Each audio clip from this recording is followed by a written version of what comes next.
What up, y'all? It's your man, Abuamerican. Been gone a long time.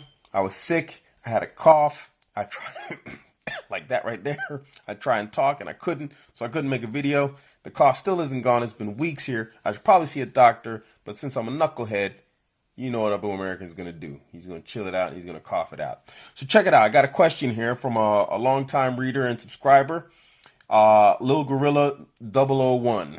And his question is in regards to the draft. Excuse me.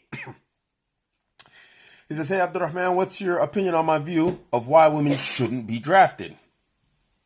If women want to voluntarily join the military, by all means, no one can forbid them from that action. The reason why women shouldn't be forced to join the military is because a lot of women aren't physically built to go into combat. For example, think about a woman who is 24 years old, just graduated from Florida State, never held a gun before, isn't some purple belt, under 10th Planet BJJ, and weighs 130 pounds and is 5'4". Now, although this isn't the basis or foundation of your question, I wanted to say you hit the nail on the head right there with that point. Now, as you know, the United States military has opened all combat positions to women, including frontline combat. Now, I'm going to read a few excerpts from an article on the National Review. It starts off with some other stuff, but I'm just going to read a few sections here.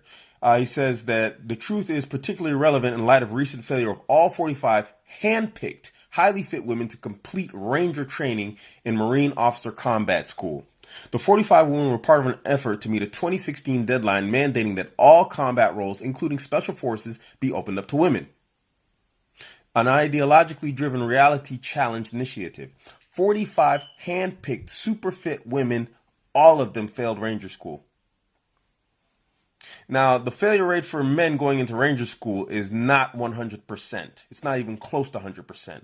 We have a graduation rate of over 60%. So that should tell you right off the rip that women are not capable. You know, they are not men with different plumbing. Going on later in the article, let me find it. He says, so why do men and women perform so differently in combat-related tasks? First, physiologically and psychologically, women and men are significantly different. Men are not simply bigger women with different plumbing. Men's blood carries 10 to 12% more oxygen per liter than a woman's does.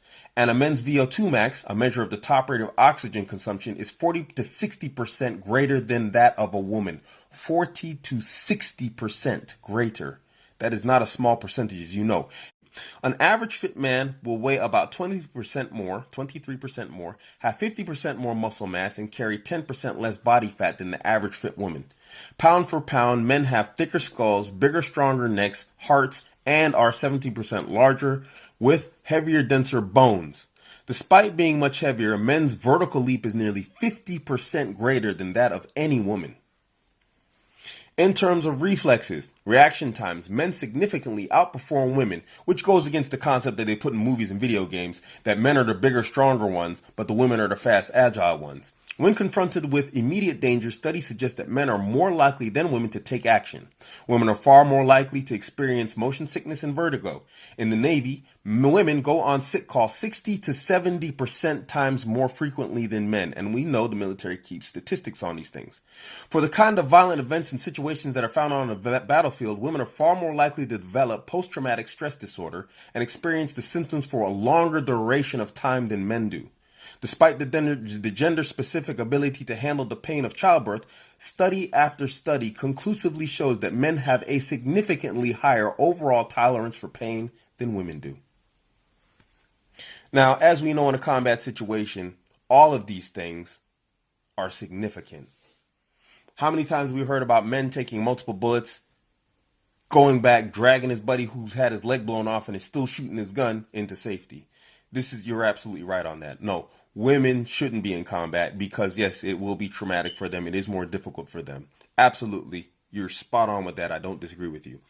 Now back onto the question. He goes on to say, it will not only be dangerous to the woman to be put in that situation, however, it will also be dangerous for the unit she's working with. Therefore, she will be relied upon to complete specific tasks, and if she fails to complete those tasks with good standards, herself and her unit will be put into danger.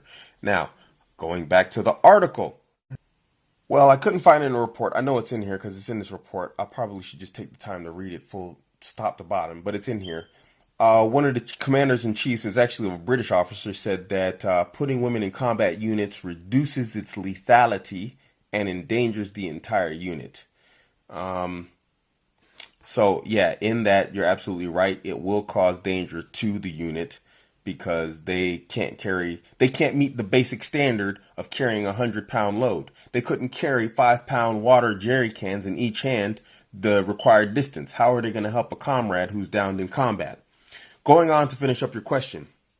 To add, she may not be mentally prepared to be in such a situation, which can lead to many mental health consequences, such as trauma, PTSD, to you out there who don't know, that's post-traumatic stress disorder, hyperaggression, etc., that men have suffered in past drafts, as well as men and women who have voluntarily served for the military.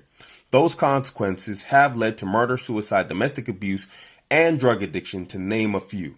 I feel that she would contribute much more to society as well as her own accomplishments if she isn't a part of the draft. Therefore, she can continue her work in her industry and help develop economy. Now, to a degree, I agree, of course, and I disagree.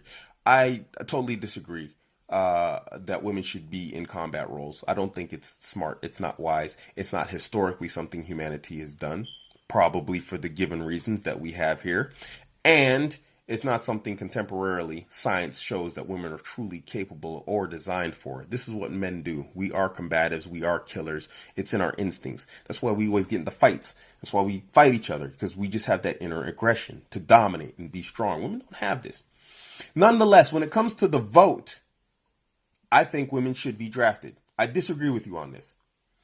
Look, back before women had the right to vote, there's a confusion. Not everyone had the right to vote, even men. Women didn't have the right to vote, neither did men. How did men get the right to vote? They had to serve in the military. So when men served in the military, they were given the right to vote. They were ordered to serve in active duty. I don't know if it had to be in a time of war or not. That I don't know. But they had to perform military service in order to have the right to vote. Now, as you know, if you as an American male do not register for the draft, you are not allowed to vote. Yet women don't have to register for the draft, but they're allowed to vote. So really, we're not equal. Women have a superior position over men. Now, if we want equality across the board, women should register for the draft and therefore have the right to vote. But if they do not wish to, sign up for the draft like a man, well, then you shouldn't have the right to vote, just like a man. Right? That's my stance on it. Now, we've been drilled over and over and over about how women are equal to men, how they're physically, mentally, psychologically, emotionally capable of the same things men are. And you name this in here. You say it in here. Men have suffered in the past drafts, with mental health issues, illnesses, and whatever else. Okay, we're equals. Why can't they deal with that? I mean, these are grown adult agents, and they have agency as adults, and therefore they should be, as our equals, able or capable of dealing with the same mental and physical problems that men have. If they're not, why are we treating them like equals? It can't be both. As men, do we protect each other from like the harms that we are exposed to ourselves? No, we tell each other, man up. Like, dude, you better cowboy the heck up. Rub some dirt on that and let's go. Isn't that what your dad told you when you fell off your bike or whatever else? He's like, cowboy the F up, rub some dirt on that and get up and handle your business.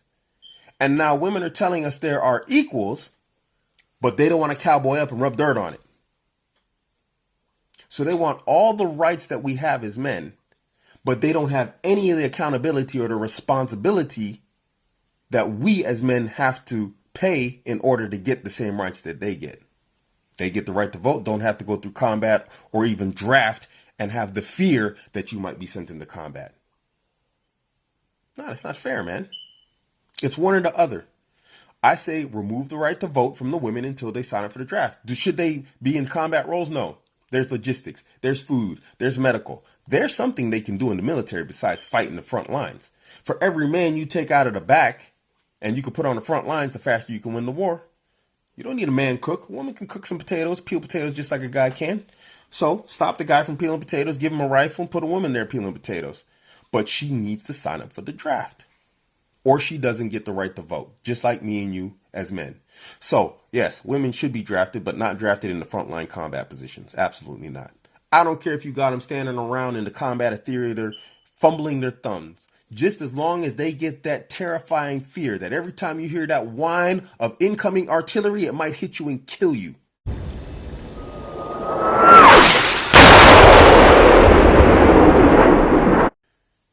But they need to suffer the same thing that men do to get the same rights.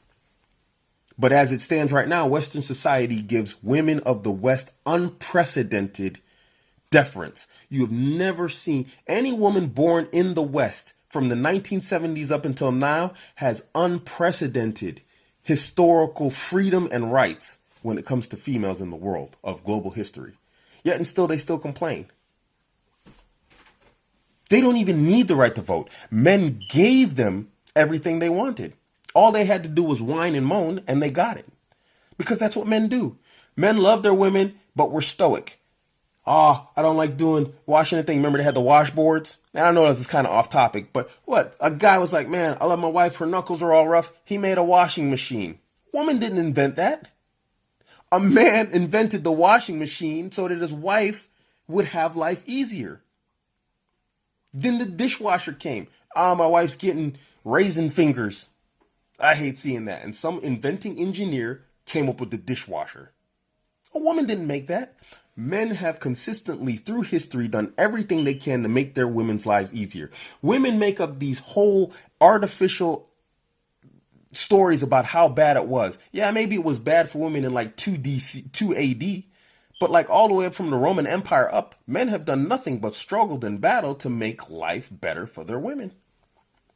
And if they haven't, how have we come to this level of unprecedented freedom for women? It's been a historical progression to where now they outstrip us in schools.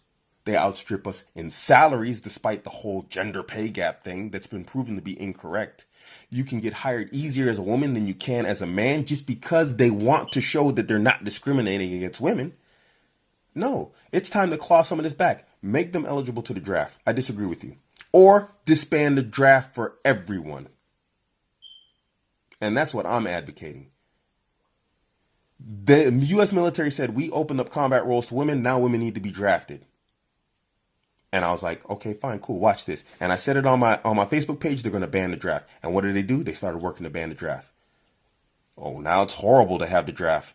Only when women are subject to it. You see, bro, and I love you, man. You one of my favorite dudes on here, but you're doing the same thing that the feminists are doing. You're trying to coddle and protect women who say they're our equals. But if they're our equals, they don't need coddling and protecting, do they?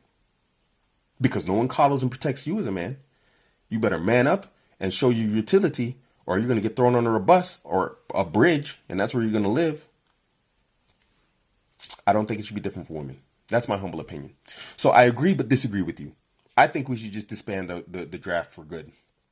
Period. We have an excellent and outstanding voluntary military force in every Western country in the West. So what do we need the draft for? They're highly effective, highly lethal, military force. We don't need the draft. And we don't need women in combat roles. Anyway, that's your man, Abuamerican. I'm out.